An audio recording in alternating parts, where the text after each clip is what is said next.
peu de lecture pour comprendre la situation actuelle en Israël, en Palestine, bref en Cisjordanie.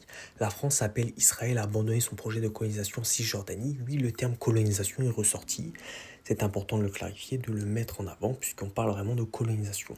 Sa réalisation couperait en deux la Cisjordanie et porterait gravement atteinte à la solution des deux États, seule à même de garantir une paix et une sécurité durable aux Israéliens et aux Palestiniens.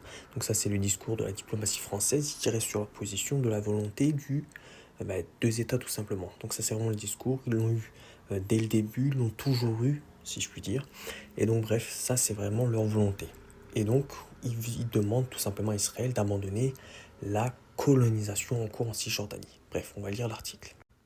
Après l'ONU, l'Union européenne et l'Allemagne, c'est au tour de Paris de condamner avec la plus grande fermeté la décision des autorités israéliennes de valider le projet de colonie E1.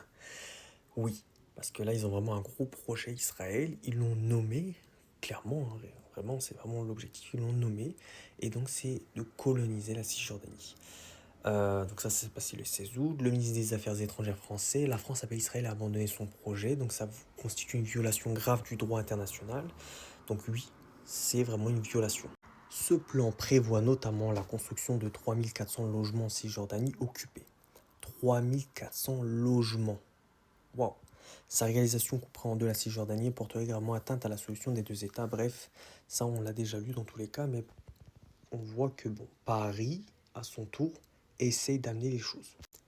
Bezalel Smotrich, je ne vais pas m'attarder sur son prénom, hein, ministre des Finances israélien et membre de l'extrême droite nationaliste et religieuse, a appelé jeudi à accélérer ce plan. Oui, l'extrême droite, encore une fois.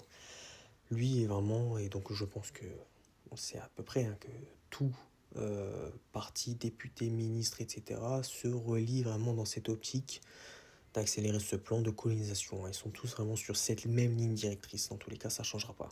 Ils demandent à annexer ces territoires palestiniens occupés par Israël après l'annonce de plusieurs pays de reconnaître un État palestinien en septembre. Donc oui, plusieurs pays, dont la France, hein, a reconnu l'État palestinien. Donc au final, l'extrême droite israélienne, comme tout membre israélien, insiste sur ce fait-là. Accélérer ce plan de colonisation. Bref, dites-moi ce que vous en pensez en commentaire, bien sûr, toujours dans le respect. C'est pas vraiment une annonce vraiment nouvelle, hein. On est tous au courant de ce plan de colonisation, de créer leur État hébreu, mais en tout cas, ils l'ont nommé, le plan E1. Bref, dites-moi ce que vous en pensez, bien sûr, toujours en commentaire.